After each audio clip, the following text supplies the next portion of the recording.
হিমালয়ের এক উঁচু শিখরে বহু বছর ধরে এক বৃদ্ধ একা বাস করতেন। একদিন সকালে তিনি পাহাড়ের মধ্যে হাঁটছিলেন। হঠাৎ তার সামনে এক সুন্দরী তরুণী প্রকাশ পেল। মেয়েটি পাহাড়ের প্রান্তে দাঁড়িয়ে উপত্যকায় ঝাঁপ দেওয়ার জন্য প্রস্তুত ছিল। এ দেখে বৃদ্ধ তার হাত শক্ত করে ধরে পিছনে টেনে আনলেন। রেগে গিয়ে মেয়েটি বলল, কেন আমাকে আটকালে? তোমার এত সাহস? আমার জীবন আমি নিজেই দেখব, বলে আবার ঝাঁপ দেওয়ার জন্য দৌড়াল। এবার বৃদ্ধ তাকে আরও জোরে ধরলেন। মেয়েটি ছাড়া পাওয়ার চেষ্টা করলেও বৃদ্ধ তাকে ছাড়লেন না। আস্তে আস্তে তিনি জিজ্ঞাসা করলেন, তুমি কি করছ? আমি কি তোমাকে সাহায্য করতে পারি? মেয়েটি কাঁদতে কাঁদতে বলল, তুমি কি আমাকে সাহায্য করবে? আমার স্বামীকে খুঁজে পাচ্ছি না। বাড়ির লোক আমাকে তাড়িয়ে দিয়েছে। আমার থাকার জায়গা নেই, দেখাশোনা করার কেউ নেই। বৃদ্ধ তাকে দেখে তার হাত ধরে বললেন, আমার সঙ্গে এসো। মেয়েটির কিছুই বোধগম্য হল না। সে জিজ্ঞাসা করল, কোথায়? বৃদ্ধ তাকে পাহাড়ের পথ ধরে নিয়ে গেলেন। পথে মেয়েটি বারবার জিজ্ঞাসা করল, আমরা কোথায় যাচ্ছি? বলো। কিন্তু বৃদ্ধ কোনো উত্তর দিলেন না। কিছুক্ষণ পর তারা একটি বাড়ির কাছে পৌঁছাল। মেয়েটিকে ভিতরে নিয়ে গিয়ে দরজায় তালা লাগিয়ে দিলেন। ভয় পেয়ে মেয়েটি বলল, তুমি কি করছ? কেন আমাকে ভিতরে নিয়ে এসে দরজা বন্ধ করলে? সে প্রশ্নের পর প্রশ্ন করল। আবার তার দিকে তাকিয়ে তালা খুলে বৃদ্ধ বাইরে গিয়ে আবার দরজায় তালা লাগালেন। অবাক হয়ে মেয়েটি দরজায় ধাক্কা দিতে শুরু করল। কেন আমাকে বন্দি করলে? তুমি কোথায় যাচ্ছ? বলে চিৎকার করে সে মেঝেতে বসে পড়ল। বৃদ্ধ পাহাড়ের দিকে চলে গেলেন। একা সে সারাদিন কাটাল।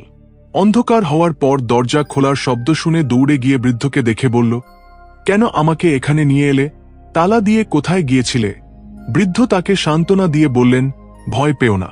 এখন থেকে এটাকে তোমার বাড়ি ভাবো। আজ থেকে তুমি আমার সঙ্গে থাকতে পারো। কোথাও যেতে হবে না।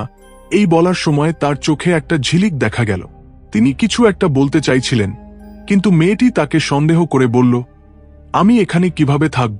তুমি কেন আমাকে এত ভালোবাসায় দেখতে চাও? এর উত্তরে বৃদ্ধ বললেন, বলবো, কিন্তু এখন নয়, পরে। মেয়েটি রাজি হল। একটি খাট দেখিয়ে তিনি বললেন, এখানে শুয়ে পড়ো। মেয়েটি শুয়ে ঘুমিয়ে পড়ল। বৃদ্ধ ঘুমালেন না।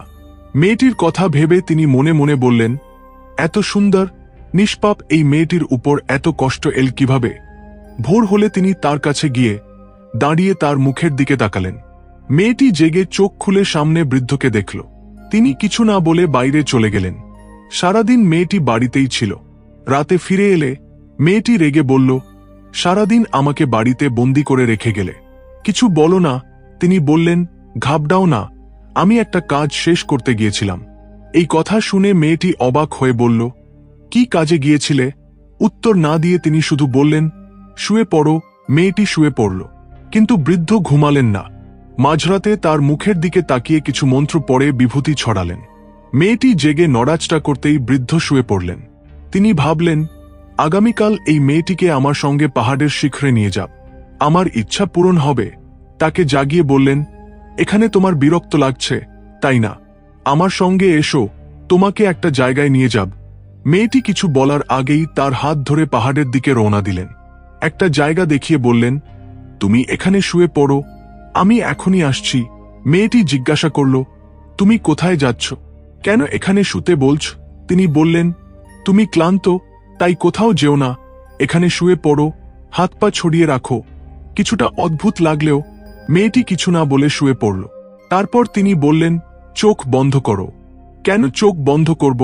জিজ্ঞাসা করতেই তিনি কঠোরভাবে বললেন, আমি বলছি বন্ধ করো। মেয়েটি চোখ বন্ধ করে শুয়ে পড়ল। বৃদ্ধ তার কাছে এসে তার মুখের দিকে তাকিয়ে কিছু মন্ত্র পড়ে বিভূতি ছড়ালেন। কিছুক্ষণ পর তাকে বললেন, উঠে দাঁড়াও। কিন্তু চোখ খুলো না। তিনি যেমন বললেন, মেয়েটি উঠে দাঁড়াল, কিন্তু জিজ্ঞাসা করল, কেন চোখ খুলতে পারবো না? তিনি বললেন, আমি বলা পর্যন্ত চোখ খুলবে না।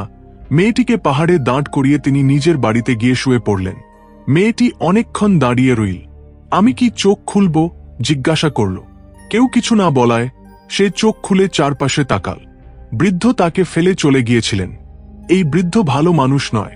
আমি বোকা, কেন তাকে ভরসা করলাম? এর পিছনে কিছু একটা আছে, বলে বৃদ্ধের সম্পর্কে নানা কথা ভেবে তার জন্য অপেক্ষা করতে লাগল। রাত হলে বৃদ্ধ তার কাছে ফিরে এলেন। চোখ বন্ধ করতে বলে তুমি আমাকে ফেলে চলে গেলে। কেন এমন করছো?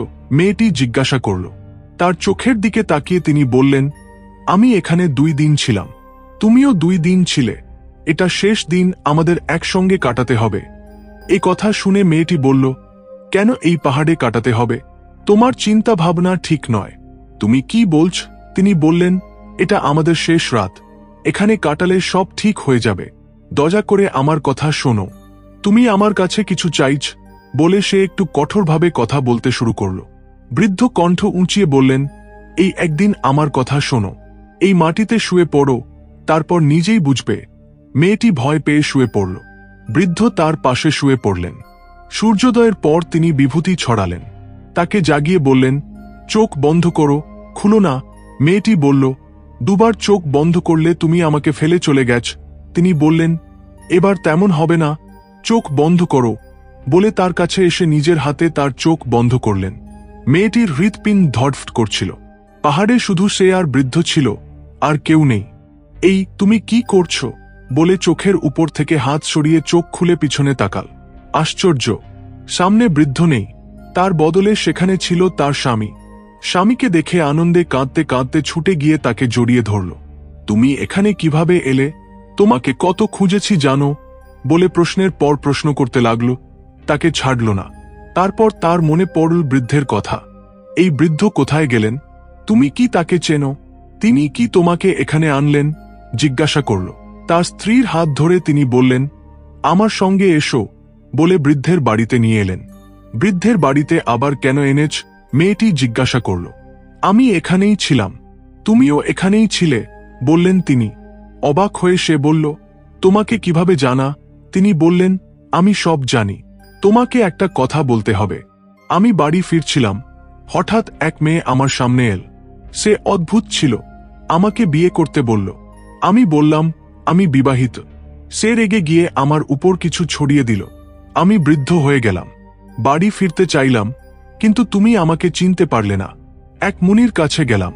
আমার কথা বলতেই তিনি একটা মন্ত্র শিখিয়ে দিলেন। আমাকে একা থাকতে হবে।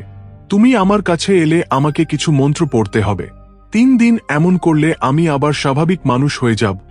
তিনি বললেন, এখন তাই হলো। তার কথা শুনে অবাক হয়ে সে স্বামীকে জড়িয়ে ধরে বলল, আমাকে মাফ করো। তিনি বললেন, তুমি ভয় পেও না। তুমি আমাকে চিনতে পারোনি। তুমি আমাকে কতটা ভালোবাসো তা দেখিয়ে দিয়েছ। স্নেহের সঙ্গে বললেন, এখন বলো, সেই বৃদ্ধ কি ভালো মানুষ ছিলেন? মেয়েটি বলল, হ্যাঁ। এভাবে বিচ্ছিন্ন হয়ে থাকা সেই দম্পতি আবার এক হল। বন্ধুরা, এই গল্প তোমাদের কেমন লাগলো? ভিডিও পছন্দ হলে লাইক করো এবং এই ধরনের আরও ভিডিও দেখতে আমাদের চ্যানেলে এখনই সাবস্ক্রাইব করো। পাশে থাকা বেল আইকনটিও অ্যাক্টিভেট করো। এতে আমাদের ভিডিও মিস না করে তুমি প্রথমে দেখতে পাবে।